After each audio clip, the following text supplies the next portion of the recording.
시청자 여러분 안녕하십니까? VOA 모닝뉴스 시작합니다. 유엔 안보리가 오늘 북한과 비확산을 주제로 한 비공개 회의를 개최합니다. 미국 등 6개 나라가 소집을 요청했는데 구체적인 의제는 공개되지 않았습니다. 첫 소식 함지하 기자가 보도합니다. 유엔 안보리가 웹사이트를 통해 16일 오후 3시 비확산과 북한을 주제로 회의를 개최하며 회의는 비공개 방식으로 진행될 예정이라고 밝혔습니다. 안건 등 다른 정보는 공개하지 않았습니다. 유엔 관계자는 이번 회의는 미국 등 6개국에 의해 요청됐으며 지난달 의제외 토의사항 방식으로 열린 북한 관련 회의의 후속 성격이라고 말했습니다. 안보리는 북한의 탄도미사일 발사 등에 대한 대응책을 논의할 때 회의 주제를 비확산과 북한으로 정했던 전례로 볼 때 이번 회의에서도 북한의 도발 문제가 주요 안건이 될 것으로 보입니다. 안보리는 지난해 북한의 탄도미사일 발사와 관련해 여러 차례 회의를 개최했지만 어떤 대응책도 합의하지 못했습니다. 미국은 지난해 3월 북한의 ICBM 발사에 대해 제재 결의안 채택을 추진했지만 중국과 러시아가 약 2달 뒤 실시된 표결에서 거부권을 행사했습니다.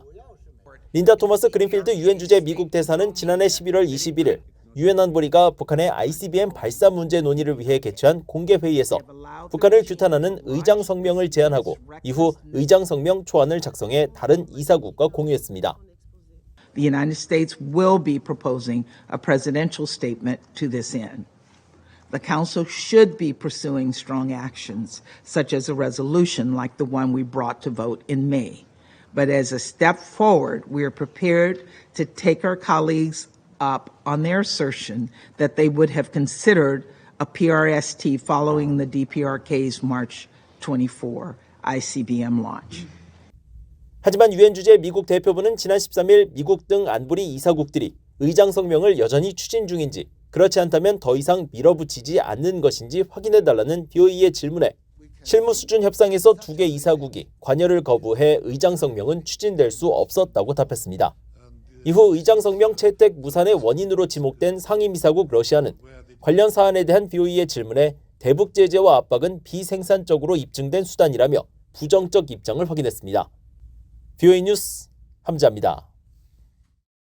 미한 북핵 차석 대표들이 워싱턴에서 대면 협의를 갖고 북한의 불법적인 사이버 활동 대응 문제를 논의했습니다. 정박 미국 국무부 대북특별부대표와 이준일 한국 외교부 북핵 외교기획단장은 15일 회담에서 최근 진행된 미한일 외교차관 협의회와 미한 외교차관 회담 결과 등 향후 대응 방안과 함께 북한의 핵과 미사일 개발 자금 조달을 차단하기 위한 불법 사이버 활동에 대응하는 구체적 협력 방안을 모색하기로 했다고 한국 외교부가 밝혔습니다. 또 정박 부대표는 최근 한국 정부가 북한의 불법적인 외화벌이 실태에 대한 평가를 제작해 배포하는 등 국제사회의 불법 사이버 활동에 대한 경각심을 높인 데 대해 높이 평가했으며 이어 양측은 열병식 등 최근 북한의 정세에 관한 평가를 공유하고 북한의 중대 도발에는 국제사회의 강력한 대응이 이루어질 수 있도록 긴밀한 공조를 강화해 나가기로 했다고 밝혔습니다. 북한이 핵과 탄도미사일 개발 등 비대칭 전력에 지속적으로 투자하고 있다고 영국의 민간 연구단체가 밝혔습니다. 한국 윤석열 정부는 대규모 군사훈련을 재개하고 미한 군사협력을 강화하는 조치를 취하고 있다고 평가했습니다. 조상진 기자가 보도합니다. 영국의 국제전략문제연구소 IISS는 15일 발표한 전 세계 군사력 평가 보고서를 통해 북한은 재래식 전력의 질적인 열세를 스스로 인식하고 있으며 이에 따라 핵무기와 탄도미사일 운반 체계 등 비대칭 능력 개발에 지속적인 투자를 하고 있다고 밝혔습니다.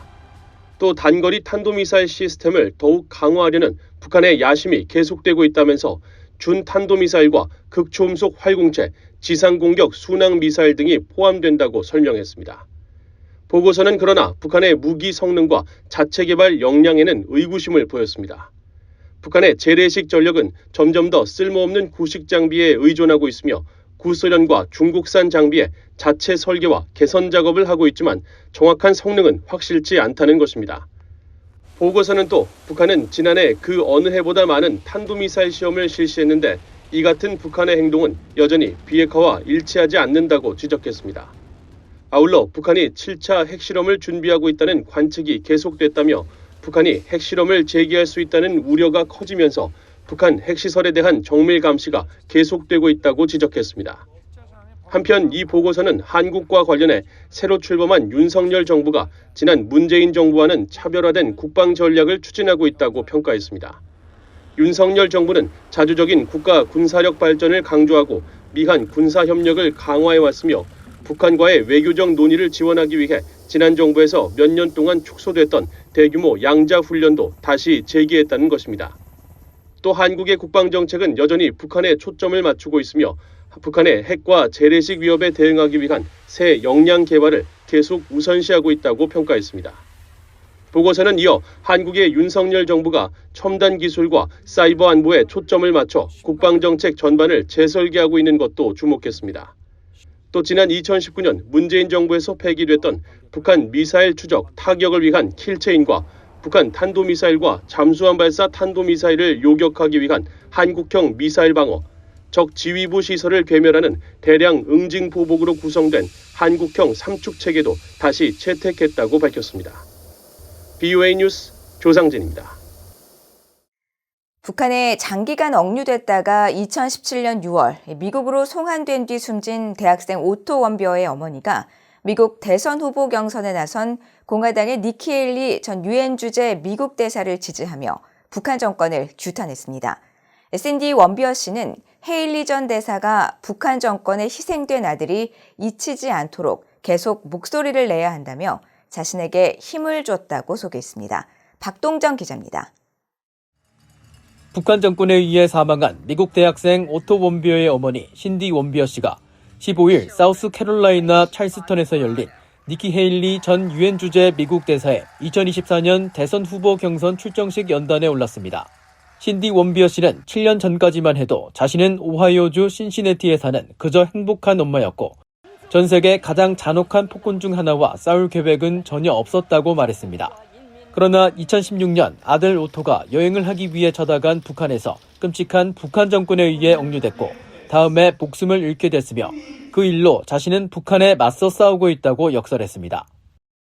My son Otto was invited to North Korea on an organized tour. He was taken hostage, tortured, and murdered by the government of North Korea. 신디 원비어 씨는 당시 북한에 억류된 아들을 집으로 데려오기 위해 모든 힘을 쏟았지만 방법을 몰랐고 아들의 죽음 이후 정의를 원했지만 길을 헤맸었다고 밝혔습니다. 그러면서 자신에게 힘을 줬던 사람은 바로 헤일리 전 대사였다고 강조했습니다. I came here to tell you how Nikki Haley changed my life. She taught us to be loud and fight back, to fight for justice, to fight for ourselves, and to fight for Otto.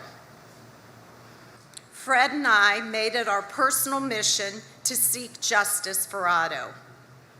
We've passed laws in Otto's name, seized North Korean assets, and helped close down illegal businesses run by the North Koreans.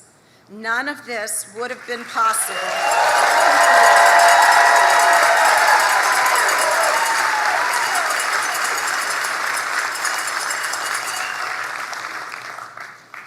None of this would have been possible without Nikki's leadership and encouragement. 공화당 대선 후보 경선 출마를 공식화한 니키 헤일리 전 대사는 자신의 사회 연결망 서비스 트위터에 아들에 대한 그의 사랑과 정의에 대한 열정은 자신을 고무시킨다는 글을 올렸습니다. 이어 오토 원비어가 엄마를 자랑스럽게 내려다보고 있을 것이라고 전했습니다. 헤일리 전 대사는 유엔 주재 대사 시절 북한에 대한 강경한 조치를 이끌어왔습니다. 최근 발간한 자신의 회고록에도 대사의 임기가 끝날 무렵 한 세대 동안 어떤 나라보다도 북한에 대해 가혹하게 제재를 가했다고 밝혔습니다. 내년 11월 미국 47대 대통령을 선출하는 대선에 공화당에서 공식 출사표를 던진 인물은 현재 도널드 트럼프 전 대통령과 니키 헤일리 전 유엔 대사 2명입니다. 출마가 예상되는 후보로는 마이크 펜스 전 부통령과 마이크 폼페오 전 국무장관, 론 디센티스 플로리다 주지사, 사우스캐롤라이나주의 팀 스콧 상원의원이 거론되고 있습니다. 이들은 대부분 북한의 핵미사일 위협과 도발에 강력하게 대응하고 압박하며 다뤄야 한다는 기본 입장으로 대선 후보 경선 내내 이 문제를 부각시킬 것으로 예상됩니다. VOA 뉴스 박동정입니다.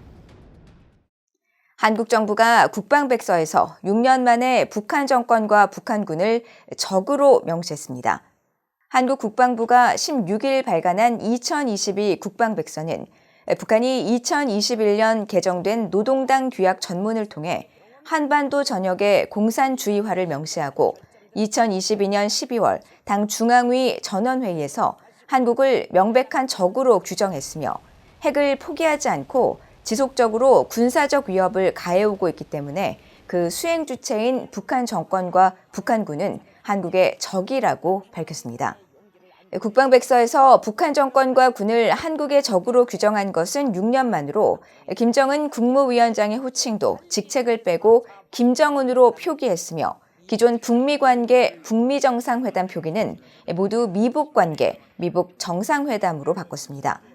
국방부는 이에 대해 북한의 대남 전략과 한국을 적으로 규정한 사례, 지속적인 핵전력 고도화와 군사적 도발, 또 북한이 우리 대통령을 지칭하는 표현이나 대남 행동 등을 종합적으로 고려했다고 설명했습니다. 북한 정권의 후원을 받는 것으로 알려진 해킹 조직이 한글 문서 프로그램과 이미지에 악성 코드를 숨기는 방법으로 해킹을 시도하고 있다고 한국의 사이버 보안업체가 밝혔습니다. 사이버 보안업체 안랩의 긴급보안대응센터 분석팀은 최근 이 보고서를 통해 북한 정찰총국 산하 해킹 조직으로 알려진 레드아이즈가 한국에서 널리 사용되는 문서 프로그램인 한글 워드 프로세서의 취약점을 악용해 악성 코드를 유포하는 스테가노그래피 기법을 사용한 것으로 확인했다고 밝혔습니다.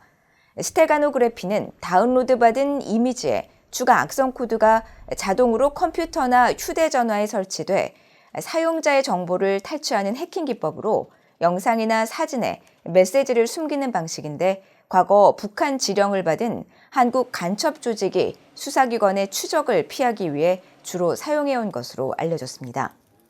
안랩 측은 레드아이즈가 유포한 악성 코드는 감염시킨 컴퓨터에 해킹과 정보 유출의 흔적을 거의 남기지 않는 특징이 있다면서 이 같은 공격은 사전에 탐지와 방어를 하기 매우 어려워 피해를 인지하는 것조차 어려울 수 있다고 우려했습니다.